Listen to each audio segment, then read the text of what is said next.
Okay, so I think maybe we'll start with a little bit of meditation. Get comfortable.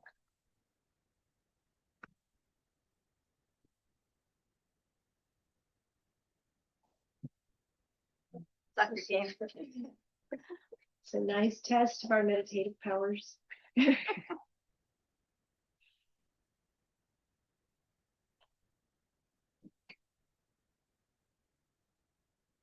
So just a comfortable position that's relaxed with the spine relatively straight.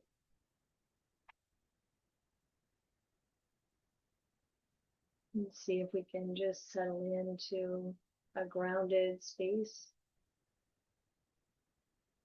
aware of what we're experiencing in this present moment.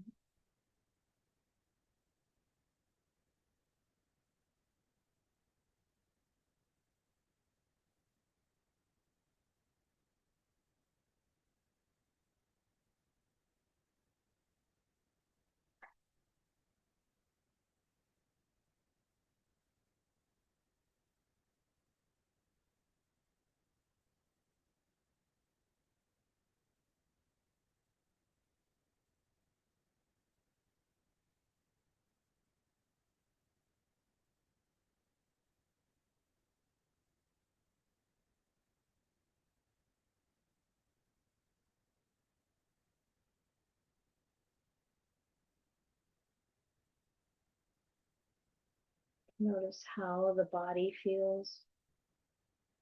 How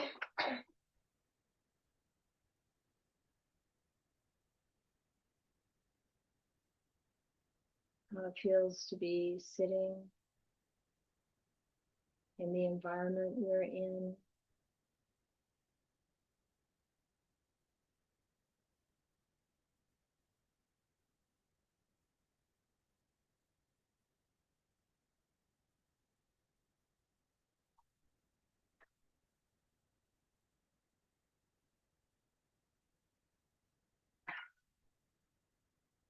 Inviting the body to relax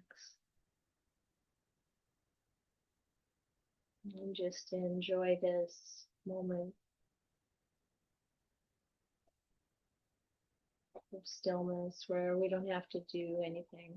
We don't have to be anything. We don't have to become anything.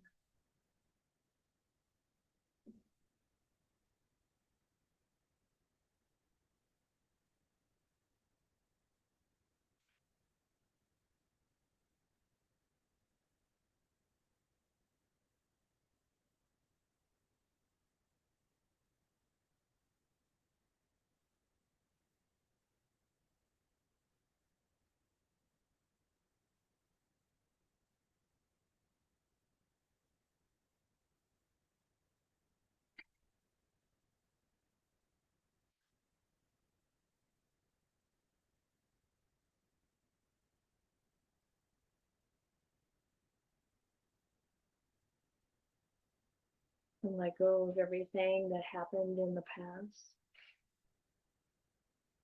In this present moment, we don't have to think about anything coming in the future. Just being here with all of our needs met.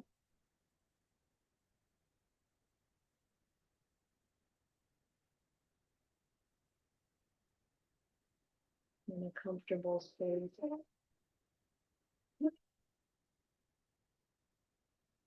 of safety and support.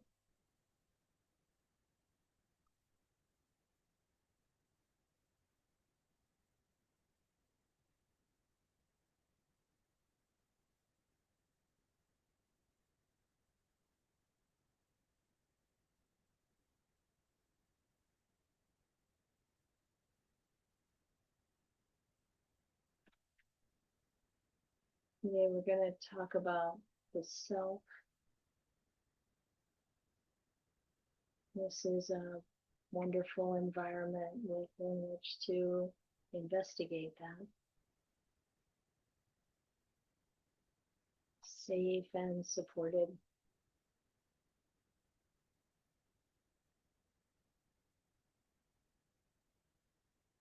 witnessing our own experience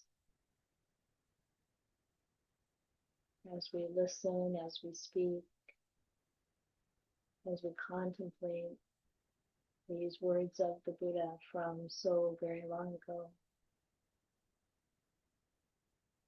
and that are still just as relevant today as they ever were.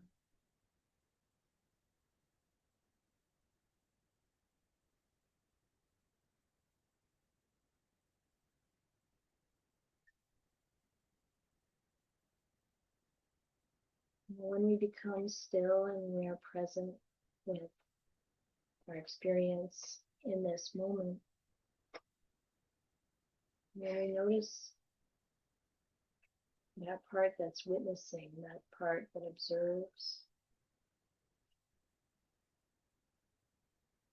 it's not a self. It's like coming from wisdom. And we can tell that because when we are witnessing strong feelings or challenging emotions, suffering, that part that's witnessing isn't suffering. And right now, as we're present with what the body is, how the body is feeling now, and how the mind is feeling, temperature of the air, and everything in this present moment. The part that's observing is unconcerned about anything, just present, aware, without judgment, without any requirements. It doesn't need anything, want anything, it doesn't want to get rid of anything. It's just observing, witnessing.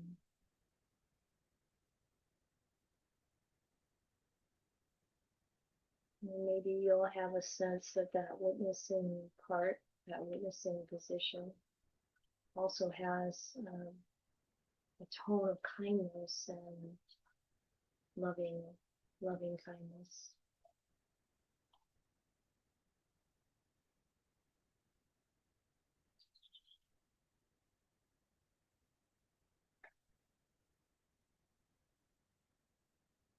And we can use that as a refuge. We just took those refuges and precepts, repeated those. And when we take refuge in the Dhamma, we can ask ourselves, well, what is that really?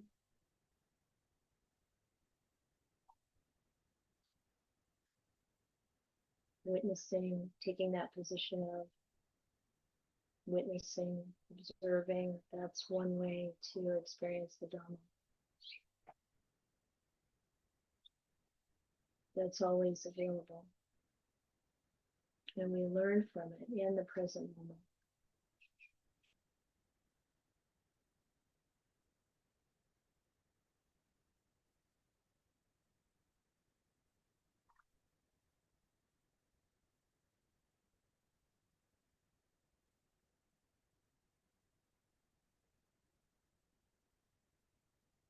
So insight into truth can come at any time.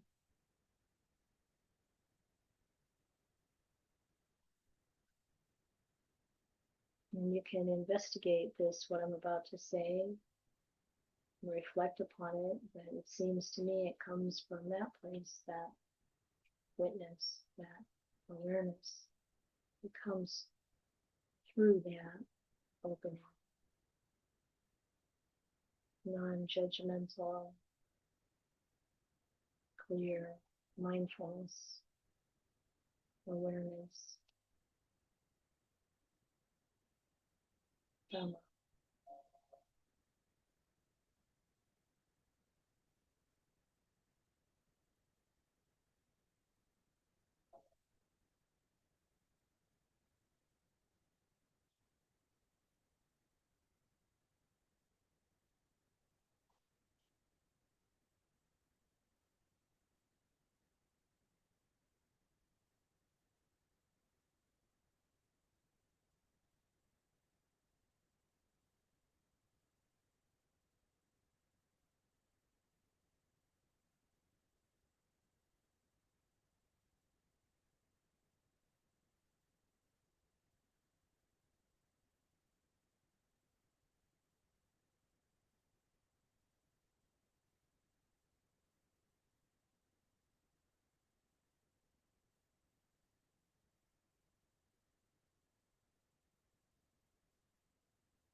Okay. Dan, did you live up Deer Creek Road? Yeah, right past you. Just right there. Yeah. I thought, wow, that's it. Yeah, we met, I think, like when you guys like just bought it. Yeah, and I was really sorry to see you leave. Yeah, things got weird. It was time for me to go. It happens. Well, it's great to see you again. Yeah, I'm so you glad too. you came. Thank you. I don't meet that many neighbors in this neck of the woods. Okay, so we are going to talk about the chapter on the self, which starts on page 68 in this version of the book. And I'm not quite sure. Like 105, 104, 105, 106. Okay, thank you. 105 and the other one, the plain Wow. brown one. So you have to spend a lot of time talking about old age last month when I wasn't here. As We- far as you got. Yeah, one chapter, that's pretty good for us usually, I think. But yeah, there was a lot to say about old age. We'll see how much we got to say about the self. This is chapter 25. Well, It's chapter 12. Is that what? I don't know how the. Yeah, let me 105. see. We have a different translation. Do you want to use the translation we have? You're I welcome. was going to try to use this. Okay. Yeah, this should be earlier. Yeah. Oneself. There you go. Thank Okay, you. and then you can tell us about interesting differences. Yeah, thank you. So the two different versions of the little size Yeah. book are the same Yeah. translator, but there will be a few little updates or differences. But I think olives will probably be fairly different, and then you can tell us what you think. If one holds oneself dear, in other words, you care about yourself, one should diligently watch oneself. Like the wise person keeps vigil during any of the 3 watches of the night. Or let the wise person keep vigil during any of the 3 watches of the night. So they say the 3 watches of the night are from 6 p.m. to 10 p.m., from 10 p.m. to 2 p.m., and from 10 p.m. to 2 a.m., 2 a.m. to 6 a.m. So like when we read about the Buddha's enlightenment and during the first watch of the night, he saw all his past lives.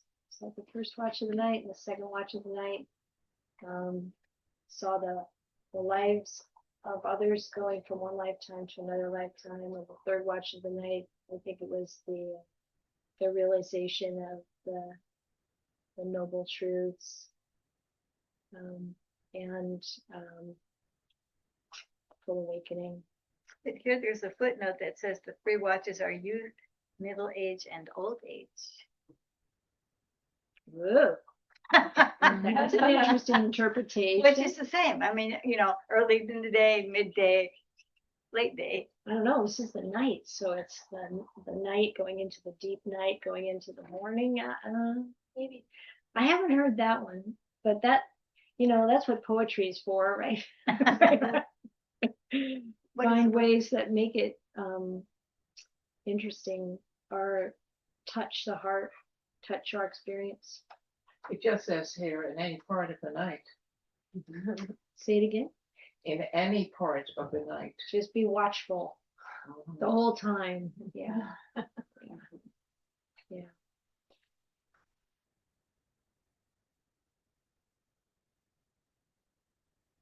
One should first establish oneself in what is proper, then only should one instruct others. Thus, the wise person will not be reproached. What's your translation? It says the sage will not be strained. The Will not be sage will not be strained. strained if they're only teaching what they know. It says the first establishing himself in what is proper, which is what you said, and only then teaching others, which is what you said, and then the sage will not be strange. Interesting. What is that a translation? Is that Gil Fronsdale? Gil Fronsdale. Okay. The wise person will not be reproached. Any thoughts? Well, that makes sense, you know, Yeah. to start with myself Yes. and then teach others. Mhm. And I like the word strange because that's exactly what it feels like. If it doesn't start with me and I start with others, I feel very strange. Yeah.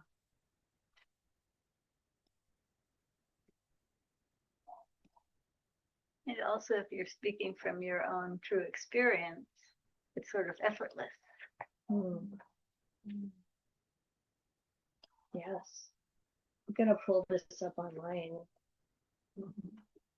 and see if we want to look at any of the Pali on We did Ayya does the Dhamma job with us. yeah, I loved having this visit with us.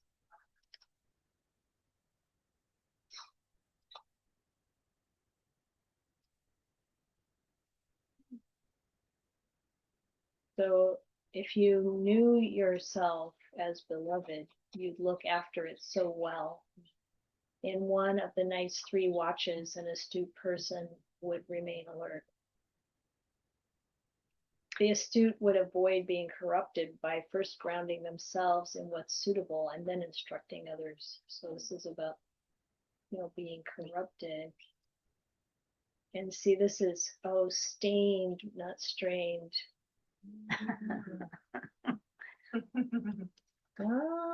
So is this here that you have online? This is a direct translation of line by line. It's actually not line by line quite, because it's verse.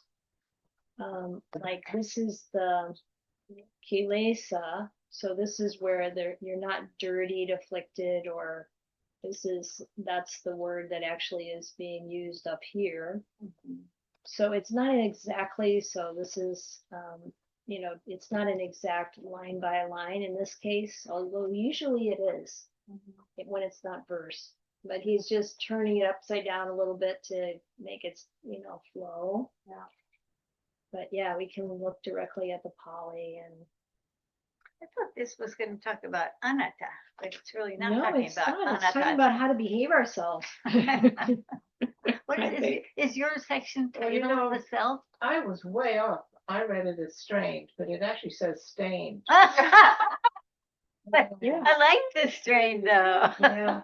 The stain does mean blame. Yes. Yeah. An approach. Yeah, I mean, Or at least we, if we're trying to instruct someone else when we haven't taken care of ourselves, it's you're affected by these kilesas, these corruptions. So to avoid being corrupted, and then they don't trust you either or believe you, I just like like thinking about being a parent and trying to get your kids to do something they should do that you don't do. Doesn't work very well. Excuse me.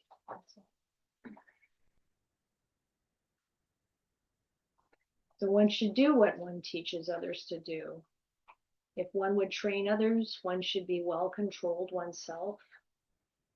Difficult indeed it is to control. Self-control is difficult indeed.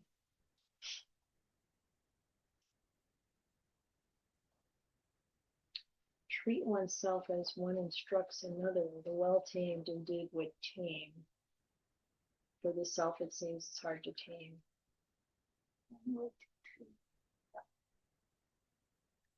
Hmm. I was just gonna look at the footnote. Grammar stuff. Yeah. What's yours, Olive? It says, as one instructs others, so should one do oneself. Only the self-controlled should restrain others. Truly, it's hard to restrain oneself. Yeah.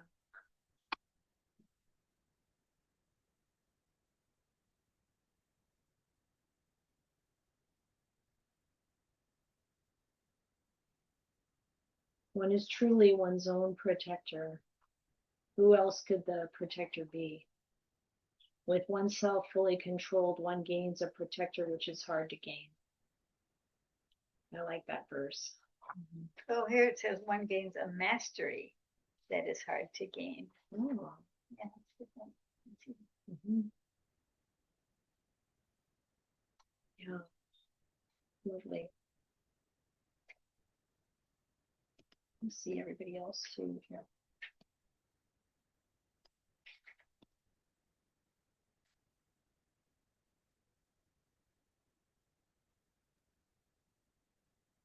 I have a question. Yes. Um, yes, so thinking about, what is true in my experience, Mhm. and then, sharing that in an attempts to help others, Mhm. knowing that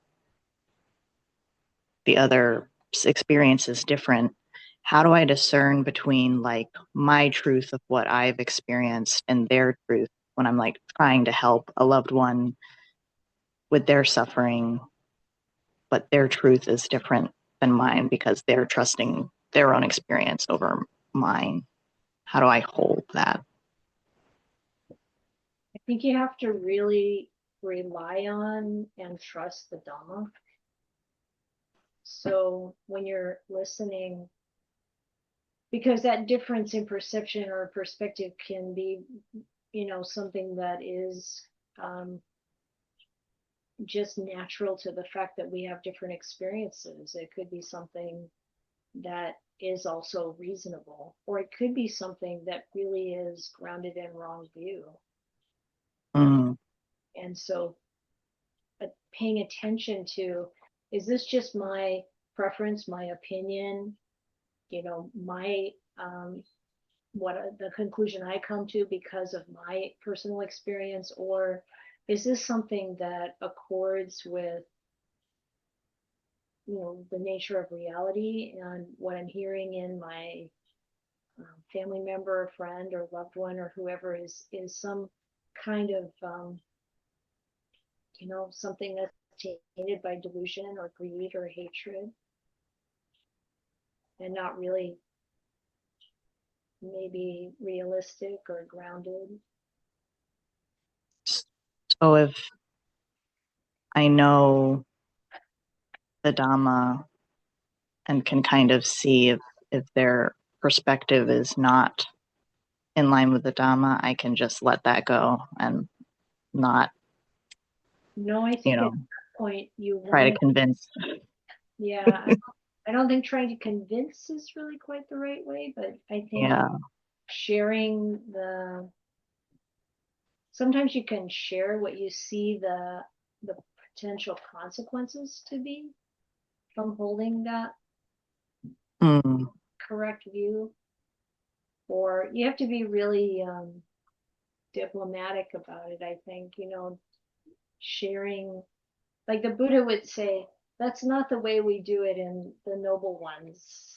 mm, And then opening the door for them to ask, well, how do you do it in the noble ones discipline? He gets the buy-in, mm, and it's mm, just how to do that, like, oh, or maybe if it's true, like I used to think that way, but now I see it differently, and this is why, and this is the result in my life for why I see it differently. Not trying to get them to do anything, but just if you can plant,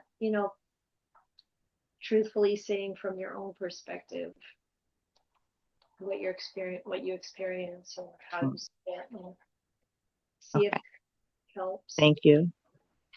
Yeah, you're welcome.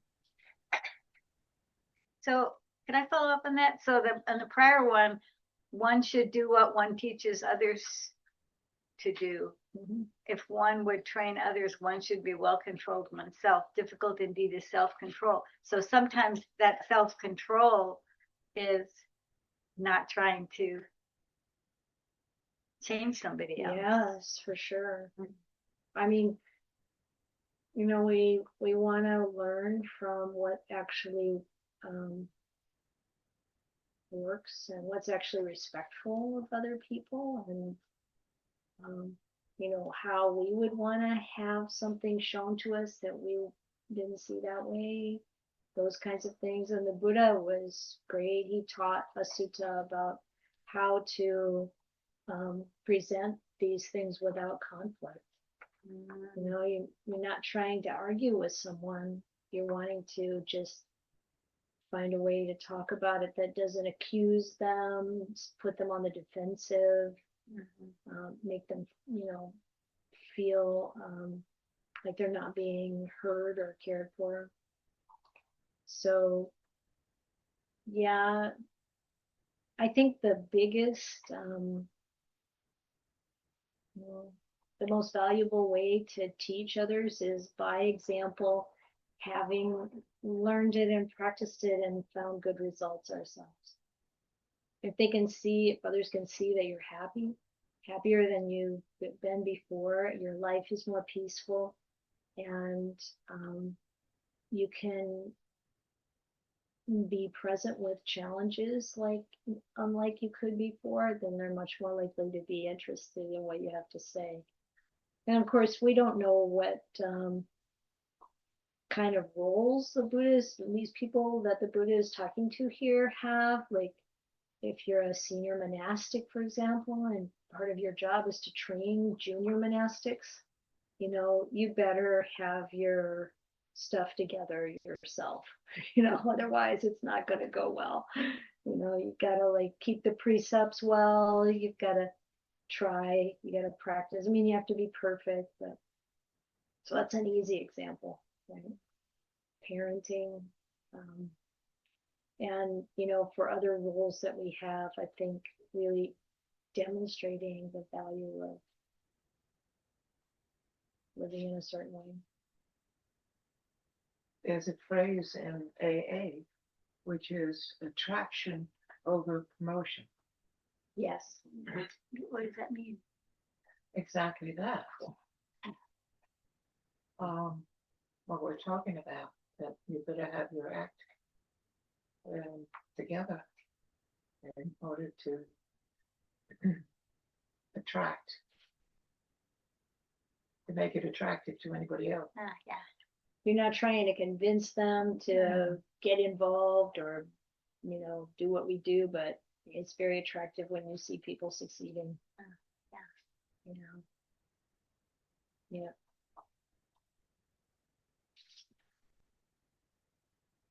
Yeah, this idea of being our own protector, you know, this is a very different attitude than you see in some other religions, for example. You know, the Buddha is often emphasizing, you know, this is not really the case that someone else is going to save you or that you can save someone else, which is very helpful to remember when we get attached to someone. We're truly our own protector. So it's our opportunity and our responsibility to be mindful of our own actions, body, speech, and mind, and to put care into that. And when we're resisting our unskillful habits, we're gaining a lot. We gain that protection. And maybe it's mastery. No, I Yeah. what was the word in yours? Attraction over promotion. I know, in this. I think it's the one on 160. Do you have the numbers? Are we looking at 160? Oneself indeed is one's own protector. Mhm. what other protector could there be? With self-control, one gains a protector hard to obtain. Yeah. Yeah. That's yeah. And I know, it's good to reflect upon how we've done this to whatever degree we've become our own protector and have seen the good results in that. I think a lot of the time we're conditioned to just, okay, if it's not a problem, we just focus on the problems and the things we need to improve. We don't take enough time to reflect on the ways in which we've, become a protector of ourselves. And in the past, sometimes some of us, I've had this experience where I feel like I haven't protected myself. And you can even kind of have some internal self-resentment because of it sometimes. But once you start to really protect yourself, you become clearer about, what I'm willing and unwilling to engage in, how I want to be in certain circumstances, and how to see like keeping the precepts is so valuable, and on like that, then we have more trust in ourselves, confidence in ourselves, and we can let go of what happened in the past because we learned.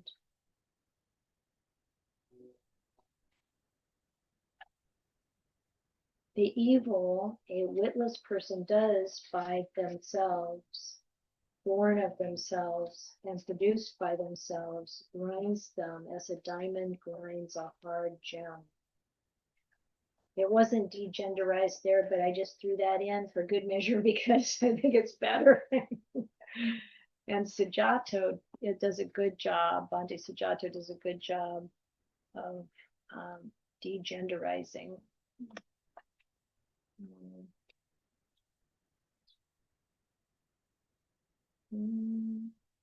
For the evil that is done by oneself, born and produced in oneself, grinds down a simpleton as diamond grinds a lesser gem.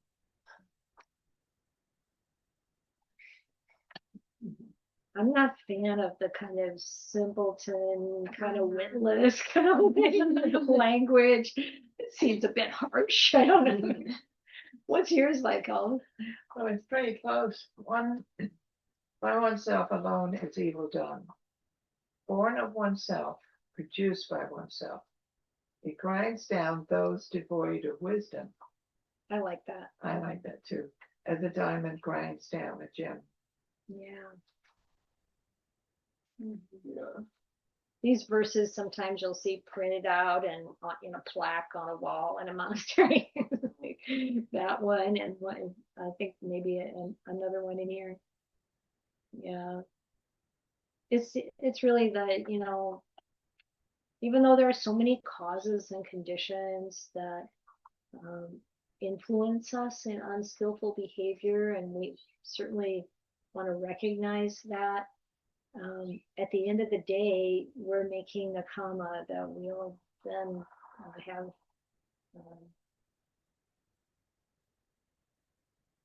maybe results from. Can we look up whatever the Pali may have been for what they're translating as simpleton? I'm not sure where that would be.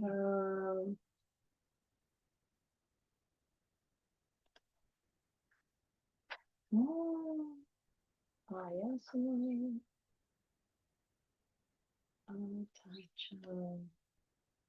Self-originated. Oh, it's Papang. Nope, that's just the evil. Okay, I'll keep looking here. Dhammapada. Yeah, that's true. The foolish person. Well, isn't that funny that even in Pali it's the same as in English? I really didn't know that. I did not expect. I looked at that and I thought It's relaxed discernment. Yeah, One who lacking lacks discernment. Unwise. Right, because it strikes me that even very intelligent people can be unwise. Oh my God. And even very, maybe intellectually disabled people can actually be incredibly Yes. thoughtful and Yep. right, in a way. Yeah.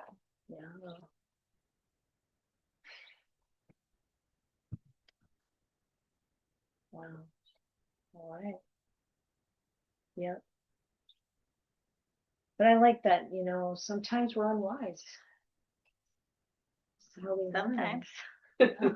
Just sometimes. Hopefully just sometimes. Sometimes we're wise, right? There's hope. there's goodness too. So now this next one, let's see, is it the next one? No. Okay. Just as a jungle creeper strangles the tree on which it grows, even so a person who is exceedingly depraved harms themselves as an enemy might wish. So exceedingly depraved.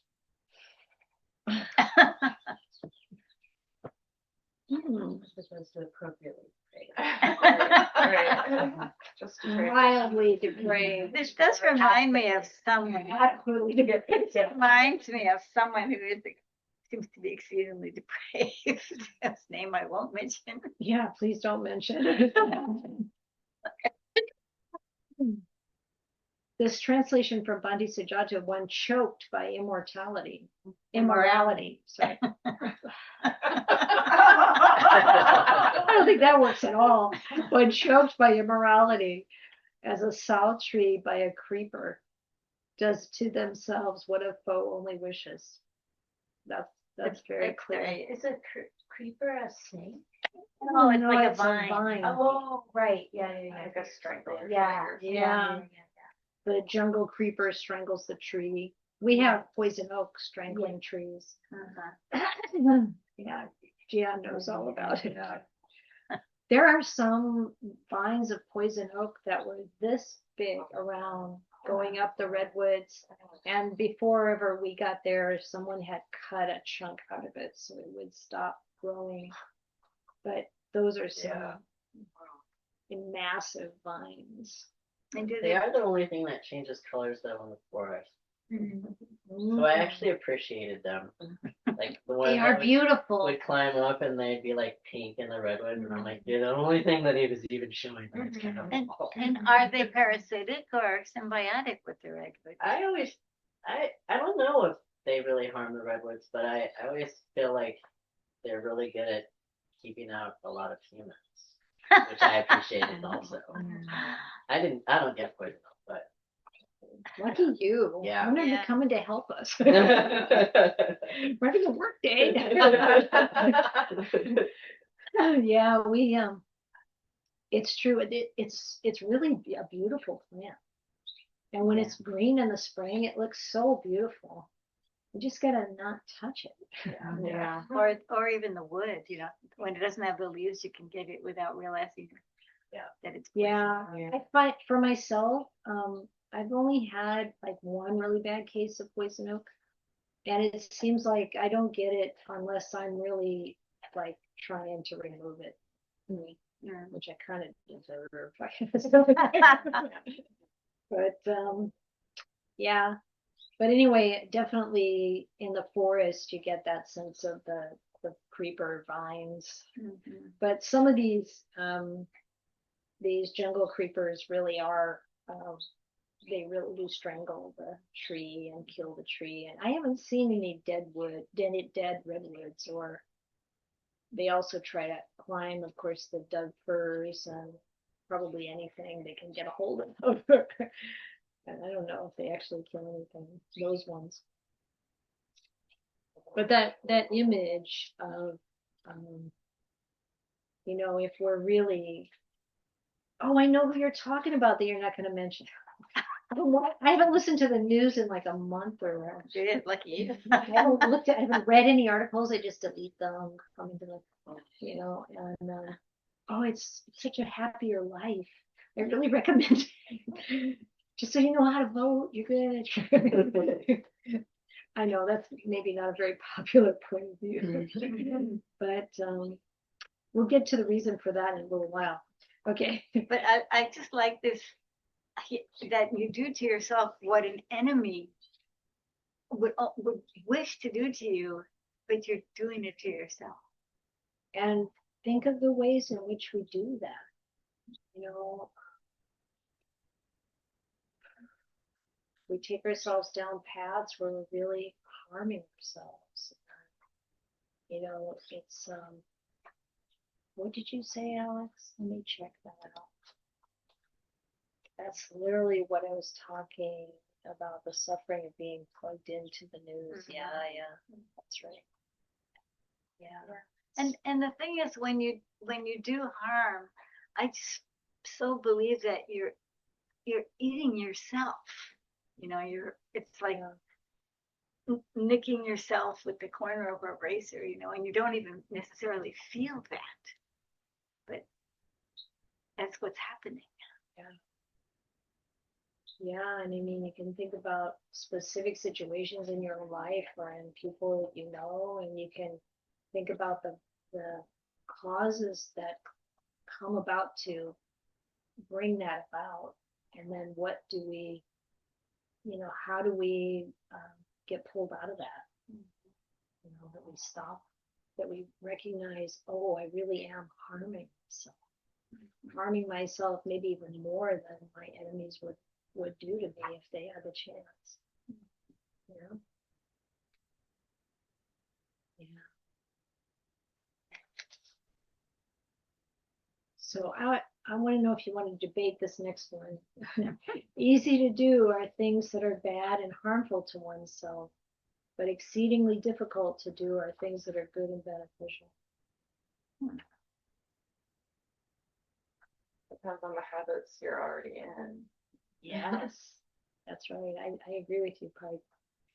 I think that it's, if you're in the company of others who do good things for themselves and each other, if we're in that habit of doing good, then it's easy to do good and difficult to do bad things. And the reverse can also be true. I will say our culture currently makes it difficult to make the right choices, at least insofar as like caring for ourselves and caring for others. It's so just designed to distract us, to like divert our attention away from what matters and instead focus on things that are foolish and self-indulgent and wasteful and problematic.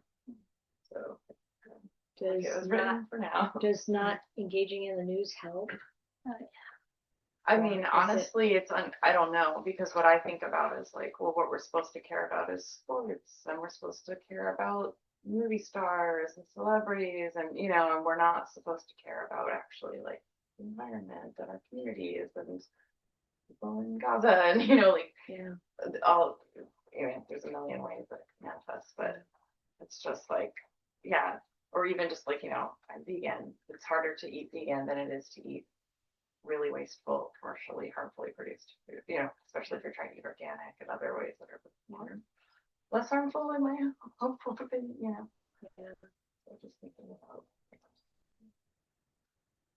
I think part of it is learning to tune into really how you feel. You know, like I've been noticing that there are things that stimulate like the pleasure centers of the brain.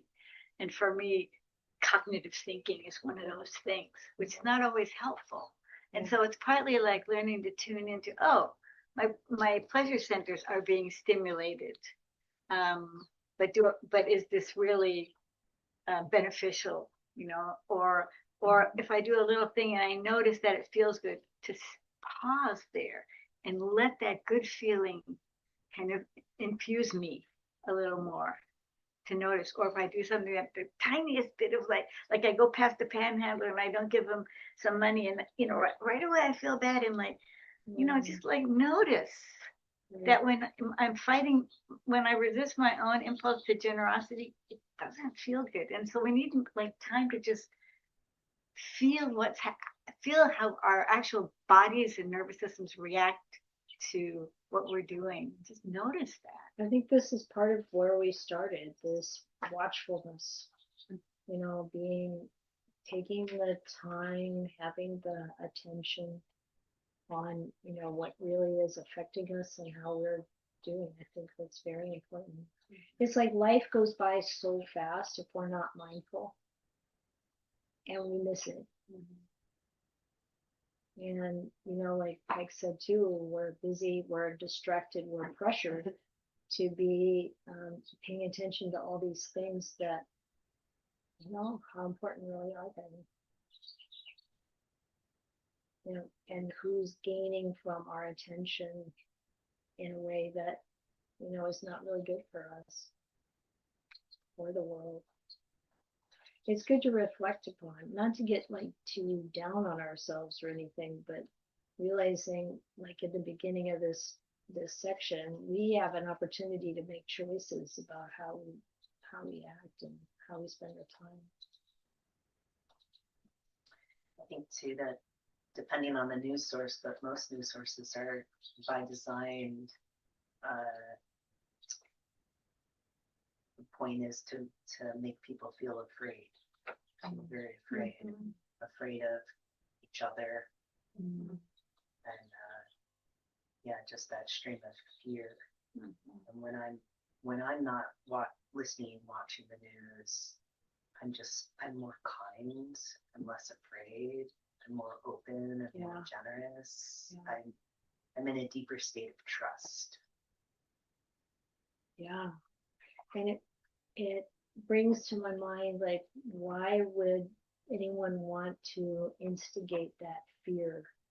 And a lot of it is control, and a lot of it, I think, is getting people's attention, and being able to manipulate. Yeah, and I know what you mean. I know from the time I was a child, I'd hear the grown-ups saying certain things that would bring up fear. And then as I grew up, learning more for myself that these are kind of half-truths. They're not really like so for sure, and just recognizing how we, by choosing what we're going to take in, by choosing what we're going to put our attention on. I'm not suggesting that we kind of act like it's not happening, but have enough understanding of what's happening, and then teach our own mind, that primitive part of our mind, what's good and wholesome and effective and true,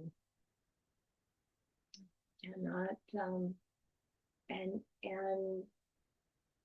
just not listen to those voices that we know are just propaganda, fear mongering, manipulative. Yeah, because each moment when I actually check into the reality, the truth of what is, I'm safe in this moment. Yeah, It's true.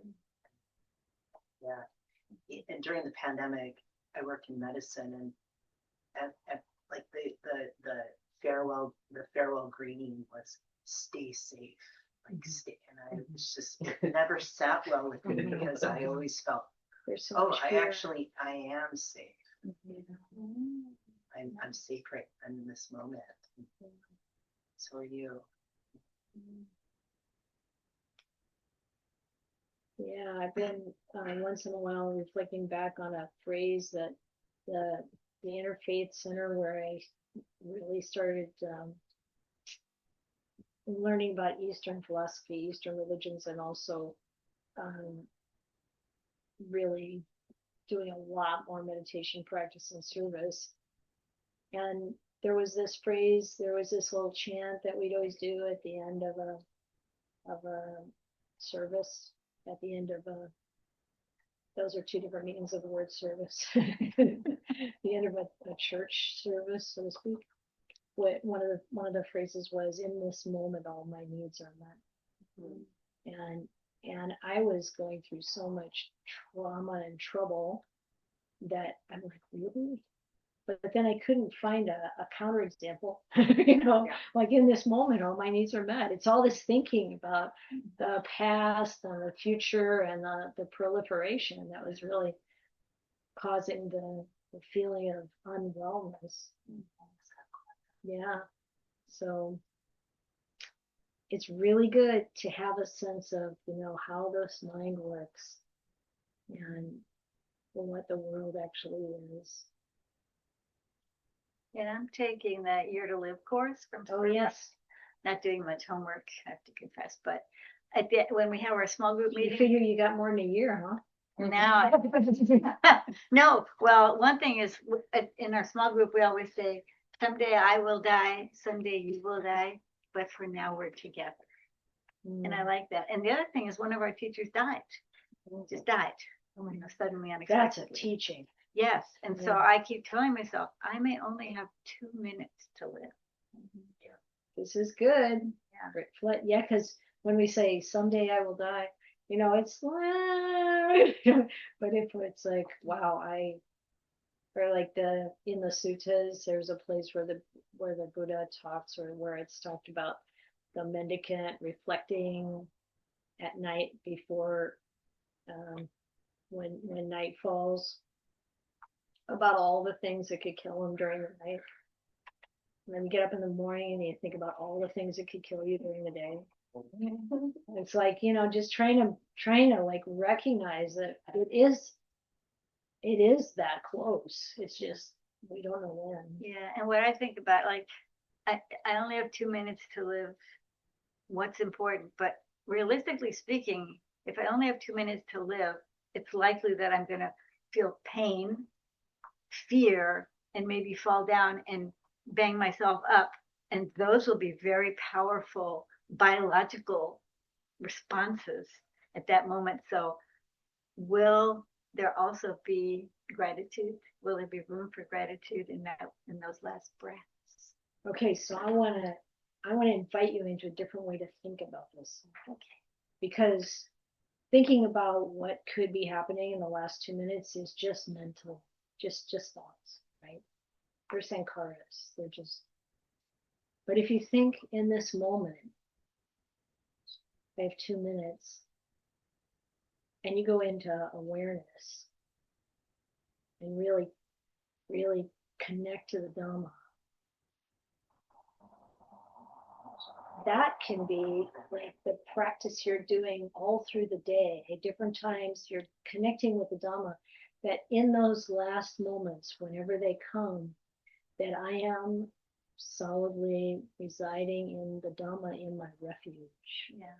Well, that's kind of my question, because it's likely that, let's say I have a heart attack, I will have physical pain, I will have fear, my biology will react. And maybe it won't be like that. Well, it probably will be like but that. But you don't know that. Because that's what our bodies do that. So that's really my question, is at the same time as my body is doing that, can I have had enough practice to say, oh, this is my body reacting, and it's okay. So what I'm suggesting is, by projecting into the future that your body will act that way. Okay. Okay, I get you're it. leaving the present moment. Okay. And you're Okay, if you're keep in training. the present moment, if you're in the present moment and you're really allowing yourself to rest in the Dhamma, to be in that refuge, that's your training for that, whatever happens. Okay. You could just take your last breath as calm and happy, as you're drifting off to sleep. It might go like that. It might. That'd be great. But if I go hit like the floor, don't look at it.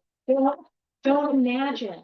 Most of what we imagine, we never happens. I know, but it happened to our teacher. That's why it's so in my face. People die in all kinds of ways. Yeah. I just, with what you're sharing, it makes me think about something I'm going through right now, which is I'm in intense grief for someone that I was anticipating losing. And so much of my practice leading up to this loss that I'm going through was like coming from that place of like, this will prepare me for the day that it happens. This will prepare me. And I'm in it and I'm not prepared. And I have just surrendering to the humility of this moment of like, wow, I'm so unprepared. Allows the suffering to pass so much faster than trying to be prepared. And so just like allowing myself to be humbled by how unprepared I am causes much less suffering. And the way you were trying to prepare, was it imagining what that It made me more worried You know, it wasn't actually preparation. Yeah, so Yeah. the actual preparation is be in this present moment, connected to the Dhamma, happy and content, feeling that refuge. And like Ajahn Sumedho talks about it for himself, it's what he calls the sound of silence. Doesn't have to be a sound, but what does it feel like when you're really just in this moment witnessing what's happening? What does that feel like? What is your experience? And keep coming back to that. That's where all the needs are met. I pretty much have this tattooed on my body Mm. because I did have a heart attack a couple years ago, and it does hurt Yeah. like nothing else. Mm-hmm.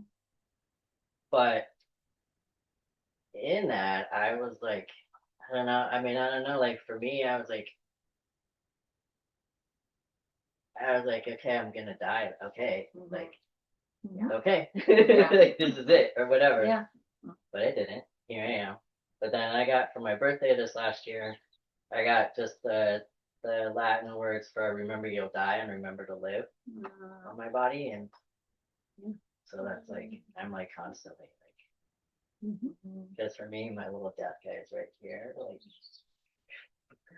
and constant. And so when you see that, what happens? When I see which, when I look at my tattoos, I'm like, it depends on what's going on with me because there are some times when I'll read the like remember to live, and then I'll like all of a sudden I'll just like it's almost like it will put this pressure on me. Like if I'm reading it, like I've been going in and out of like kind of like depression and stuff like that, and so it's like I like read it and I'm just like, okay, Jan, remember, like you're gonna die pretty soon, so like relatively, obviously, Yeah. 20 years, 30 years Who knows? tomorrow, but yeah, and then I'm like, okay, well, what do I need to do right now then, like to like so it's like What does it mean to live? yeah, exactly, I'm like, oh, am I living when I'm just like feeling super down right now? And it's like, well, yeah, I am. So So do you I've been have a listening to sense? this really amazing grief podcast that I can tell you about if you have it. That's also been helping me. So do you have a sense of this idea that even when you're down, even when you're depressed, you can observe it? That I can observe it. That witnessing, Yeah. and what it's like to be aware of what that witness is, what it experiences, like okay, we feel grief or we feel depressed or we feel whatever, and then when we're observing it, that observer part isn't depressed, it isn't grieving. No, and that observer is always really gentle, Yeah. but I am not. But that's who you actually are. You get letting go of all the other stuff that's in the front. That's the presentation, because it's just constantly changing. But that doesn't change. The So- observer. What? The observer. The observer. So if you go to that, or like in Thailand, they call it the knowing. If we really practice all the time, every opportunity, no matter what's happening, being in that space, that's the preparation. That's where you'll take your refuge. That's where you're headed, and that's your true nature. So when we want to live, witness. When we think we're going to die, witness. When we have suffering of any kind, witness. When we're happy, witness. We can be in that space of witness, feeling our contentment, feeling our joy, feeling happy, feeling relaxed, and we can be with anything, absolutely anything. Yeah.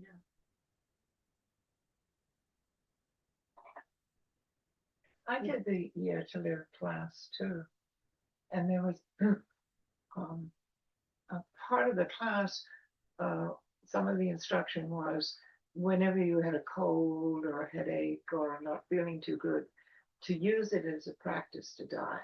Mm-hmm. And I know that was very much part of the class, which really meant to use everything. Mm-hmm. And but that was at that time, and it was certainly an opening door for me, because I had a long list of things that I had to arrive at or get done by 80, because I was going to die at 80. And so I had all of those plans. And what the Year to Live class did for me is to drop those plans. And the thing that motivates me today, and I'm way over 80, is I don't want to miss anything. And so it's like, it's a little easier. I think when it has been easier for me as an older woman to stay as present as I can, because I don't want to go back and regret anything. I mean, that just is like a waste of time. Yeah. Yeah, and when I think about use everything, like you're saying, you have a headache, you have whatever you have, use it. How do you use it? You use it by witnessing it. I had a friend who got kind of like a really bad digestion thing, and I think there was fever and all of this, and he said, I just lay there being present with what I was experiencing. And it was so great.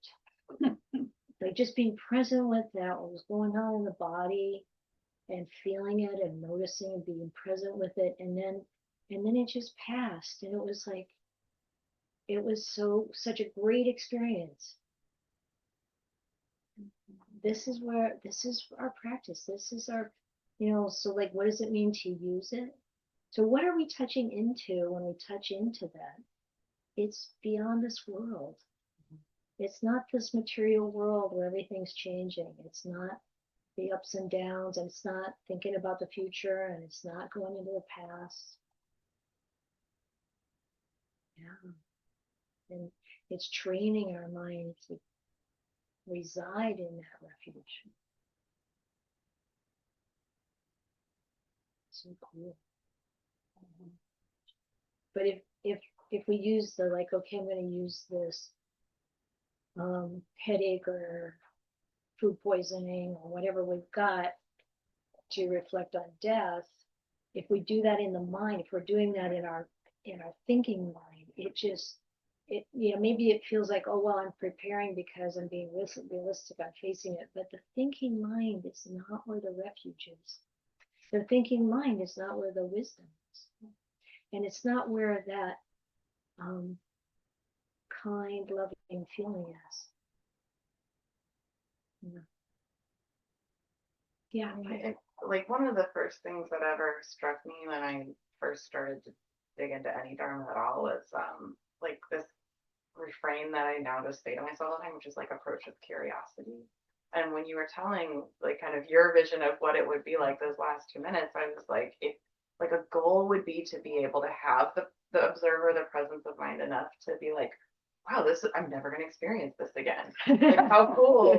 I'd be like, the second by second play by play of like, wow, I'm watching my body die. Like I'm feeling my body die. Like how, like, I don't know that I'll be there, right? But that seems like a really cool goal to be that present and that, I don't know, not detached, like the opposite of detached, but also not wrapped up in the experience of it, Yeah. I don't know. I saw a documentary once a long time ago. I think it might have been, I don't know, it was some PBS thing maybe. And it was about people who were dying, who knew they were dying, and following them through the months leading up to their death. There was 4 people I think they were interviewing and talking to, and one of them was a physician. I think he had been a pediatrician, and he said, he was part of a group, a small group of men who were dying. And, just looking at how he said, if anyone was going to get this cancer that I have, it's good that it's me, because I really feel like I can handle it. And I also feel like I really want to know how we get dead. But the curiosity, it's like, wow, and at this point in my life, I was working in high tech, which of course takes a tremendous mind share, and there's a lot of stress.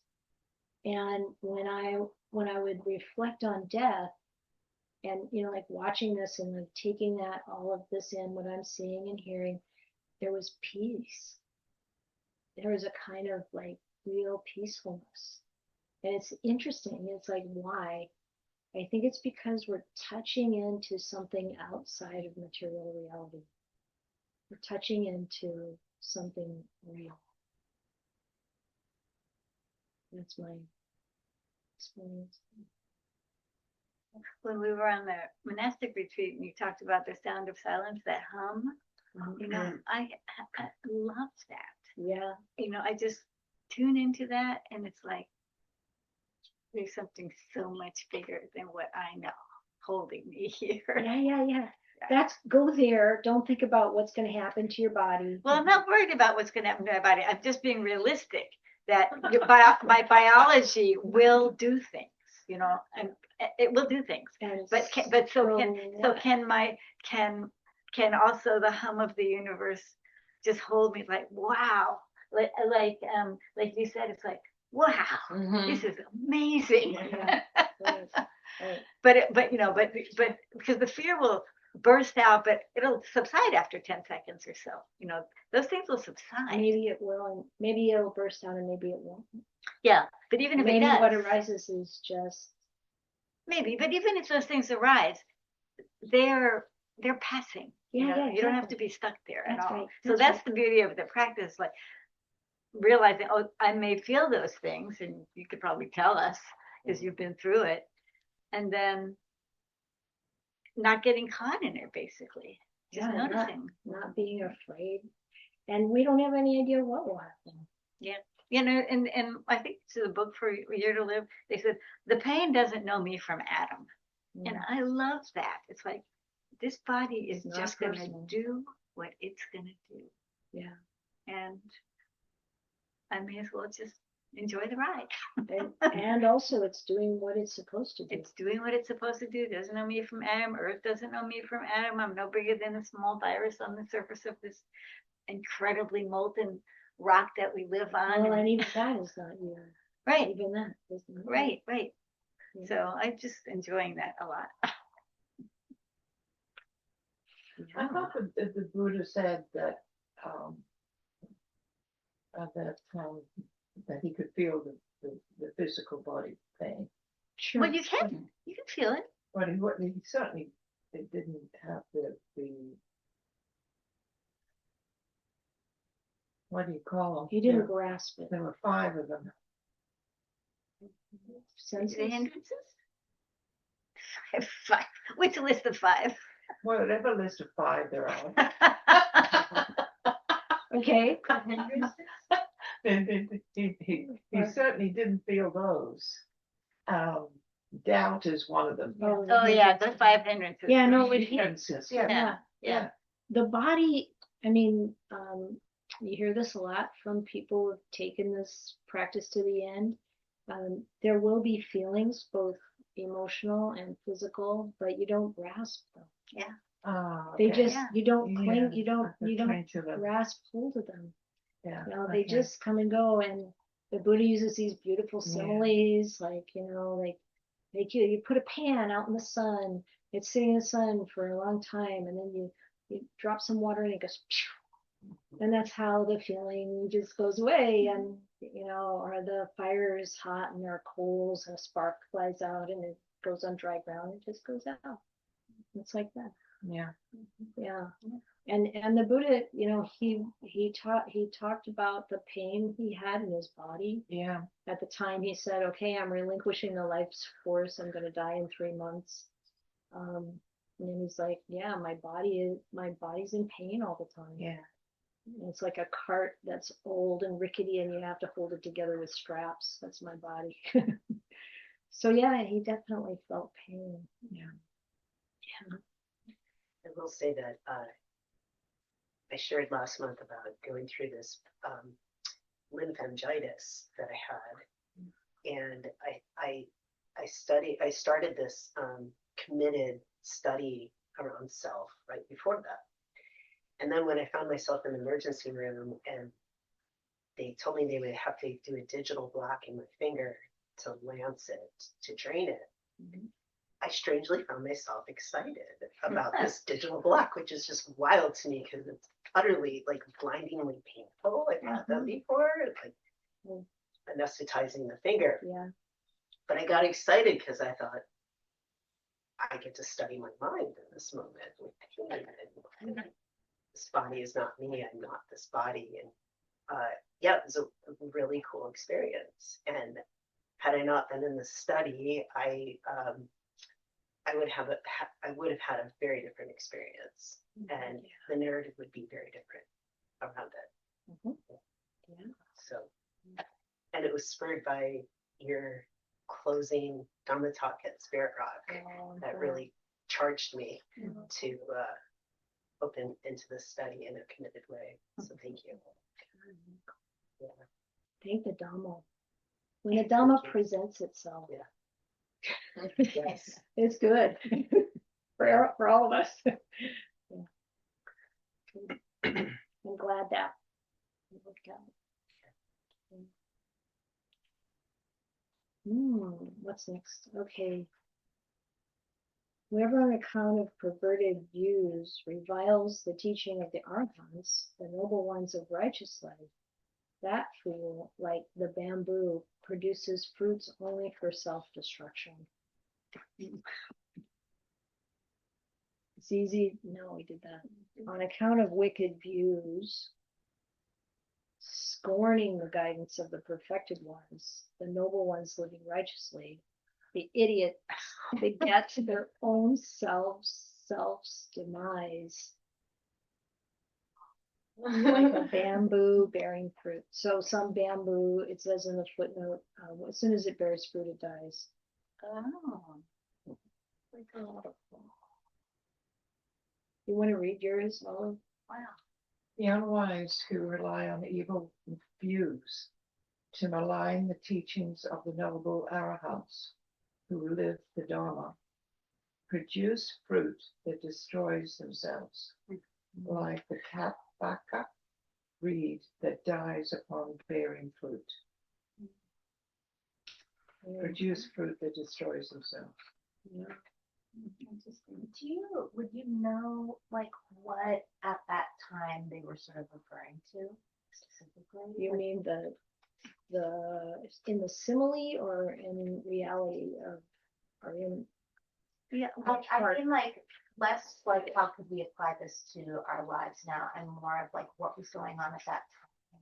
Like what were the I don't think was- it's so different then or now. I think it's still, like some people see someone, a holy person, acting in really beautiful ways, regardless of what religion, and they really are drawn to it. They want to know more. And other people are ridiculing, putting them down, I think maybe that's driven by whatever fear, resentment, anger, maybe they think this other religion is bad and mine is the right one. I don't know but that it's a sad missed opportunity, and it's more than that. I'm not going to name any names, but there's this person I knew in Thailand. It's a lay person, and they said of one of these great monks, "Oh, they're not enlightened." An enlightened person wouldn't talk like that, because some of the monks, like from the Northeast, they grew up in a very kind of down to earth course environment. They might use some language that's pretty graphic or like whatever, right?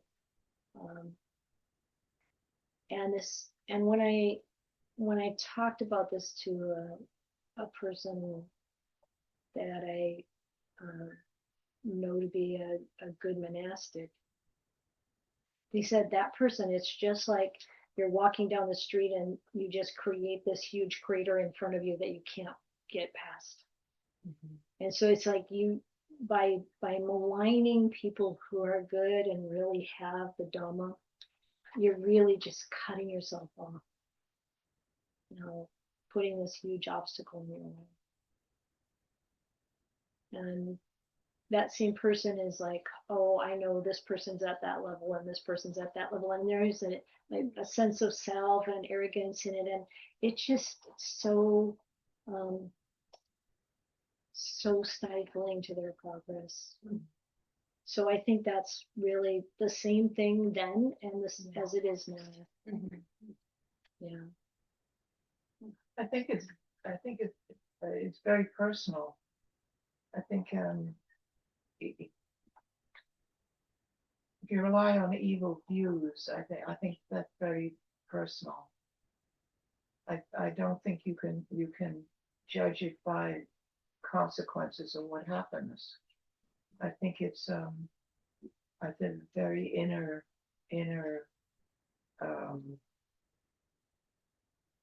destruction.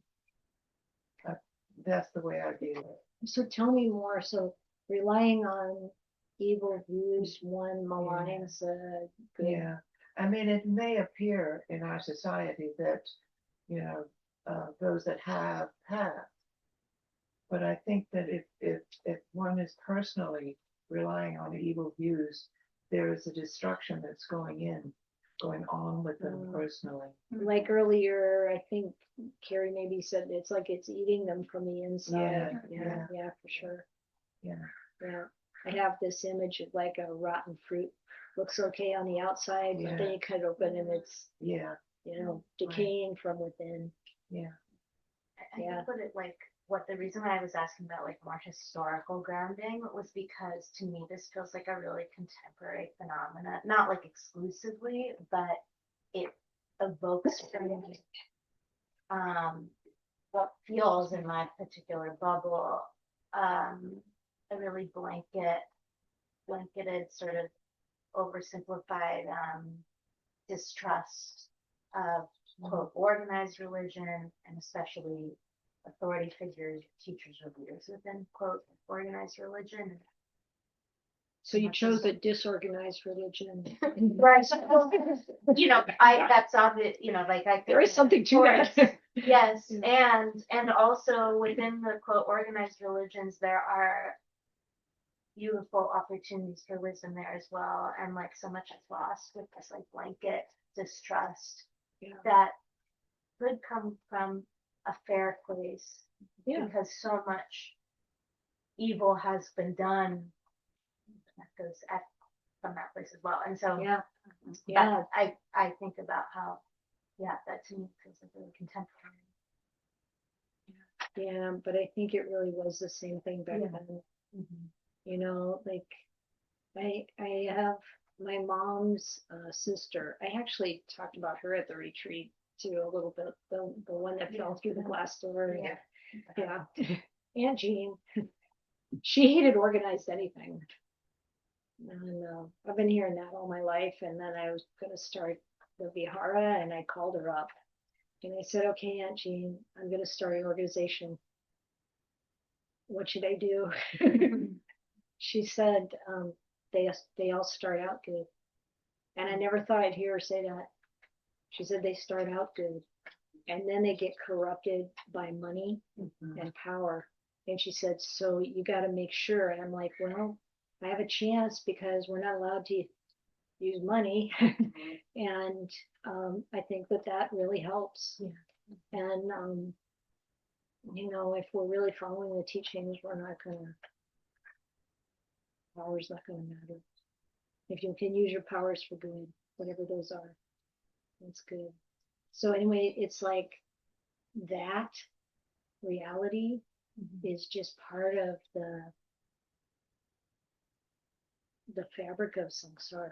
You know, that I just recently, it's felt so clear that the yin yang symbol, where you have the light and the dark, and then within the dark there's this spot of light, and within the light there's a spot of dark, and how the evil comes up out of the good. Like you can't avoid it. It's like there's this constant movement, so you go good, good, good, good, good, and then there's going to turn, because there's this seed for the bad coming out of it. And then on the other side, when there's really dark, dark, dark, and then there's a seed for the good right there. The thing that kind of pulls it the other way. So why do we have to be vigilant for ourselves? Like the first verse we talked about, it's because there's always that going on in this world. And we can get swept up into it if we're not paying attention. And we can criticize even the best things, because there's always some seed of unwholesomeness somewhere. There's always some blind spot, you know, the gender inequality, whatever, you know, all these things that are, where did that begin? It began with samsara beginning. The Buddha said there's no discoverable beginning. It just keeps going around. And the only way to let go of that is to step off that wheel. Yeah. So it's understandable. And then that, you know, our integrity is showing when we don't want to follow what's corrupt. And we name it, and we defend people who are being treated badly, and so on. Yeah, because you know, like, like last time we talked about a sutta where the Buddha talked about how we can change our unwholesome, unskillful habits, and really change in a way that completely abandons those, and completely overcome them. So it's like we can be on that trajectory of goodness and not fall back, because there is the unborn, the unconditioned, there is that, you know, presence in the moment from that place of Dhamma and understanding. And he said if there wasn't that, there wouldn't be any way to leave this suffering behind. But there is. So that's why we're talking about this. Right? It's really good to know. Good to touch into and develop ourselves.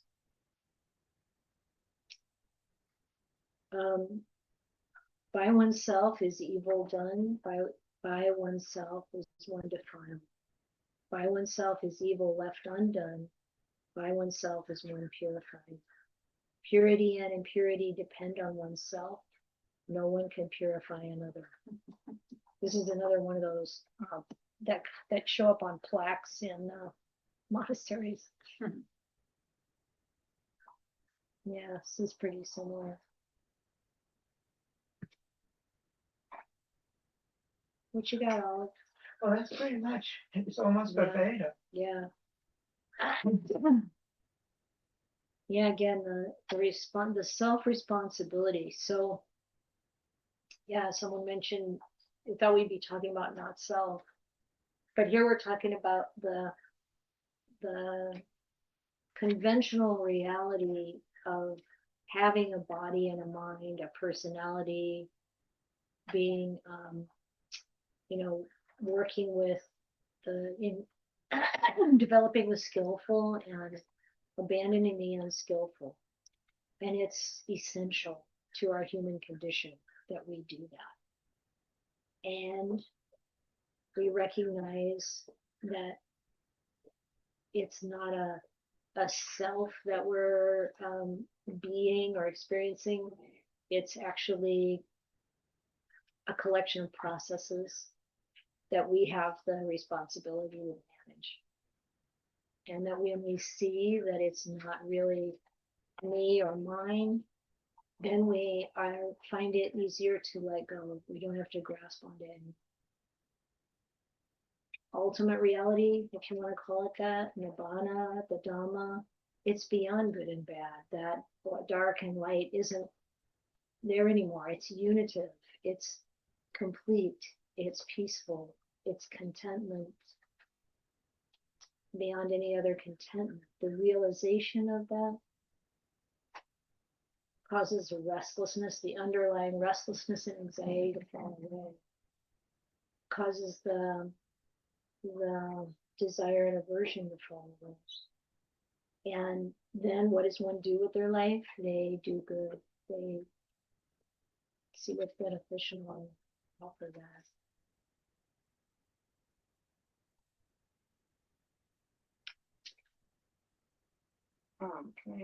Like there's a lot in there about agency, and I think it, like I'm just thinking about a conversation I recently had with a friend who's seriously struggling with like some extremely dangerous addiction, and I work in harm reduction, so it's like this is I'm used to it, but I think you know, in a world where everybody wants, especially when you're a person who's addicted to drugs, like when everyone wants to tell you what you need to do, like honestly, in like a 3-hour conversation, the only thing that finally I think he was able to hear was, you know, because he was starting to kind of go into like, well, I might not make it. I just want you to know it's not your fault. And being like, I know that.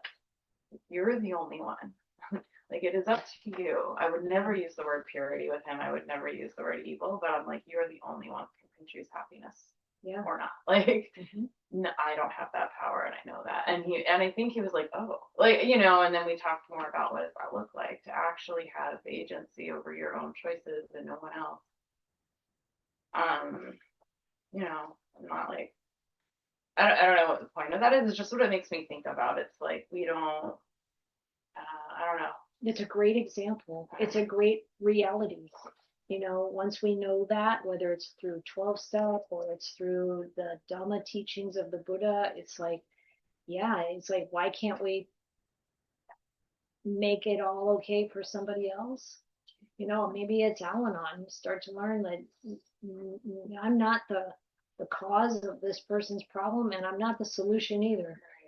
I can be here to support. Yeah. But I can't, we can't make a choice for anyone else. Yeah. That's right. And, you know, when we recognize that, then, like you said, we choose. Yeah. No, I think it's a great example.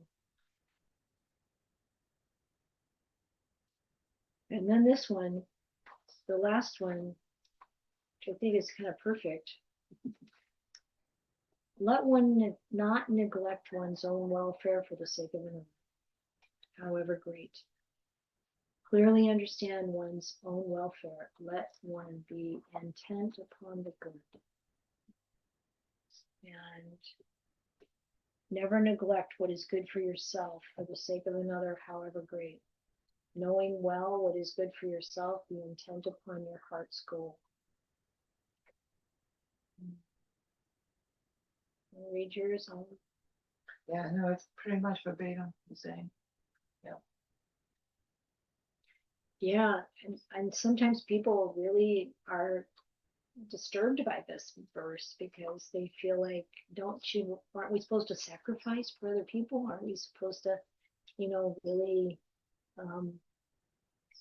put ourselves on the line? And, you know, but I think what it means, it's not that we don't give or even sacrifice. Ajahn Gunha, the teacher we visit whenever we can in Thailand, uses this Thai word siesala. You know, you give what's hard to give. You know, he's talking about developing generosity and letting go. The Buddha talked about that a lot, learning how to let go. And it's not that we're sacrificing our welfare, though. You know, the Buddha was clear that You know, like your wealth too, your physical wealth. He said, use a part for yourself to be happy, use a part for your family to be happy, for the people who work for you to be happy, use a part to invest back into your work, into your livelihood, save a part to give to charity, and, you know, like, be balanced in these things. So we're not neglecting our own welfare. And our welfare ultimately is this staying on a path, this developing our own real direct experience with what's the refuge of Dhamma. So, you know, we don't put ourselves in harm's way, you know, like, so often we might make the choice to take risks that are not really going to help this other person very much in the end. And to recognize that if we have an idea that we can save them, we might do things that are not good for us. So I think that's a pretty powerful teaching for us to really reflect upon. You know, but your heart's cool. Yeah. Intend on one's own benefit. Interested in your personal welfare. But it's not the material welfare. I think it's the spiritual welfare. Mm-hmm. Yeah, and like I said, even the Buddha talked about your material welfare in that way. But yes, this is, you know, the intent upon the good. And the other thing is that when we are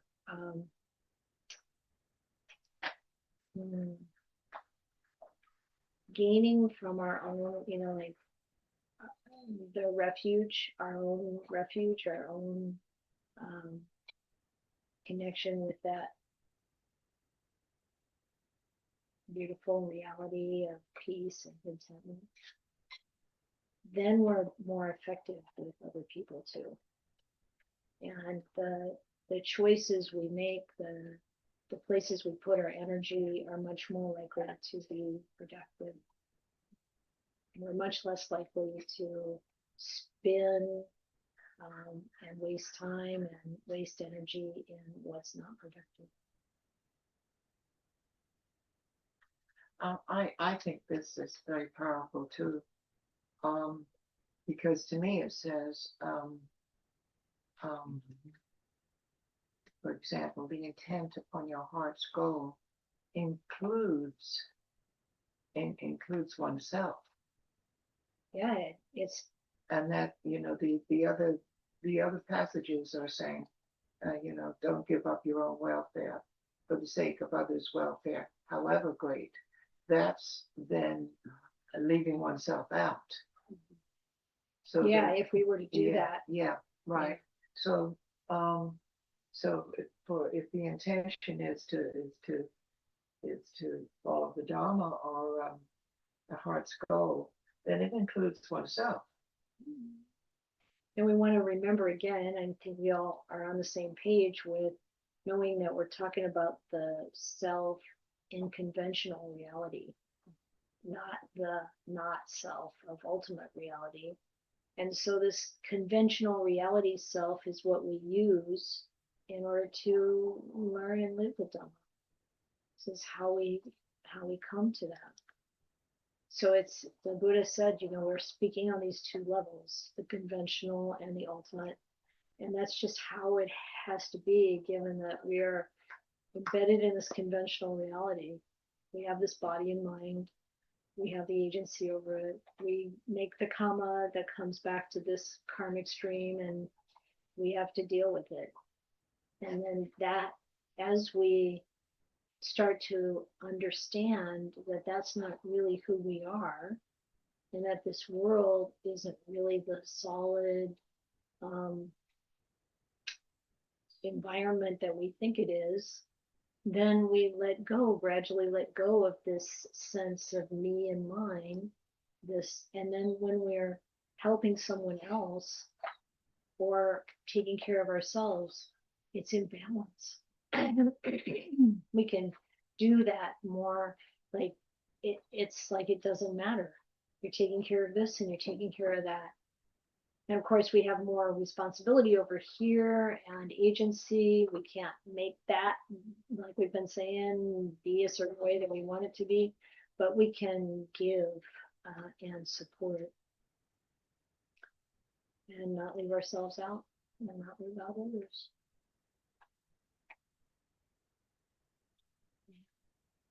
And not burn ourselves out for the sake of others.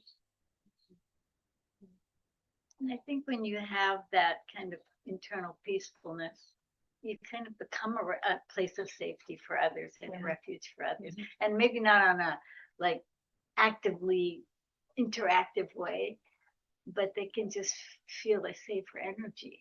Yeah, that's right. And it starts with precepts, with sila. Yeah. Yeah. Okay.